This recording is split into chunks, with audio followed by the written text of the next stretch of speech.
All right, Precalc, we're getting down to the nitty-gritty of lessons. Today we're on lesson 6.4. We are working on vectors and dot products. Our essential question, can you find the dot product of two vectors? And can you find angles between two vectors and determine if they are orthogonal? The definition of dot product says if you are given u sub 1, u sub 2, v sub 1, v sub 2, to find the dot product, you're going to take the ones, multiply them, add that to the twos multiplied. Not a very hard concept, one which your brain will just start to do it, so you'll be totally fine. There are some properties of dot products. You don't have to write these down. Just know, we'll do a little review, that if you have u times v, oops, sorry, that was a line. If you have u times v, that's the same thing as v times u. Do you remember the name of this? This is called the commutative property. Probably a good little reminder since we haven't looked at that in a while. Anything times 0 is 0. That is a multiplicative property of 0. I know you know this property because we've used it daily since Algebra 1. It's just the distributive property, u times v plus w, uv plus u times w. This is what we've been looking at with magnitude. And this is kind of like a dot product right here, the number 5. So we will start working with a couple of these, and you'll see how we're going to plug those into our lesson. So let's look at the first question. It says find the dot product. This is example 1. Well, remember, to find the dot product, we are going to take the first ones and multiply them. 3 times 2. And we are going to add that to the second ones. Multiply. 4 times negative 3. So we have 6 plus a negative 12, which is negative 6 for letter A. For letter B, we're going to take the first, 2 times 1, add it to the seconds, 2 times negative 1, and we get 2 plus a negative 2, which is 0. And for C, last one, we have 0 times 3. We're going to add that to 4 times negative 2, and 0 plus negative 8 is equal to negative 8. So it looks like we found the dot product for the first couple. Great job. So if I move on to example 2, the question looks a little different, so just be aware. I really don't see these a ton on SAT, ACT, but you never know what they'll throw at you, so let me know if you see that. Let's look. This right here is asking us for the dot product, so this is where it gets a little confusing.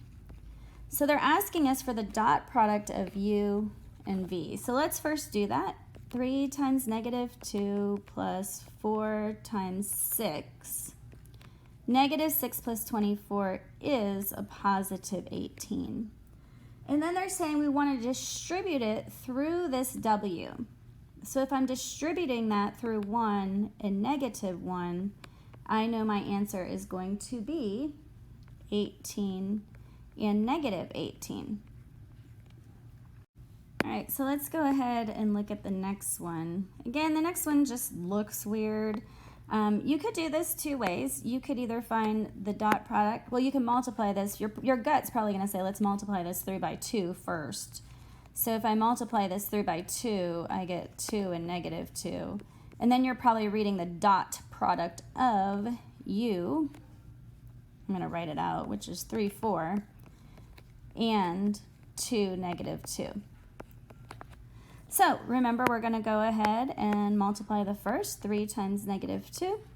I'm sorry, 3 times 2 plus 4 times negative 2.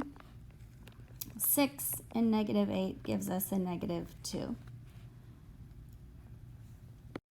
So notice these two answers were extremely different in how we answered them. Remember, this one was just being distributed because of the parenthesis, you found the dot product first and then distribute it with that W into that W. This one is the dot product. So we're finding the dot product of something doubled. Gets a little confusing on how to answer, so just pay attention when you take a quiz. All right, we're going to learn about the angle between two vectors. Notice the cosine. So yes, you will need your calculator. It will need to be in degrees. And notice that is the dot product over the magnitude of u and the magnitude of v. So this gets a little confusing, so let's go ahead and look at example 4 together. The first thing I want to do is find the dot product of u times v. So let's go ahead and do that. 3 times 1 plus 0 times 6. So notice we know the dot product is 3. Now, if you don't remember how to find the magnitude, remember we're taking, let's do this one in light purple. We're going to take the square root of 3 squared plus 0 squared, which is the square root of 9, which in this case is 3. And we're multiplying that by the magnitude, remember that means magnitude, of this one. I'll do it in dark purple. 1 squared plus 6 squared is the square root of 37. So if I had to cross out, which I can, I know that these reduce. And if I have to multiply to rationalize the denominator, my final answer would be the square root of 37 over 37, which is the answer to the beginning of this. Now, remember it says that we want to find theta. So this is the cosine of theta is equal to the square root of 37 over 37. So half the battle is learning how to put this in your calculator. There are 2 ways you can do it. All right, the first way that you could do it is typically what I do, and I just take the square root of 37, and then I push equals, enter, and then I divide it by 37, and you get a decimal. This decimal is going to be approximately 0.1643 dot, dot, dot, dot, dot. And then you can do that second cosine, second answer. You guys are used to doing this, and when you do that, you see that the angle is going to be about 80.5 degrees, which is the answer. Make sure you read if it rounds to 1 decimal or 2. Okay, the other way that you could do it is you could do that second cosine. I'll do this in a different color. You can do that second cosine first. So what happens is you get the cosine of -1, and then you could put in 37 divided by 37, and you're going to get the same thing, 80.5 degrees. So just be careful how you do this one, because you want to make sure you scroll to the right out of that square root. So when you divide, you're not dividing inside the square root, because that will definitely be wrong. So there are a couple ways that you could do this. Good job.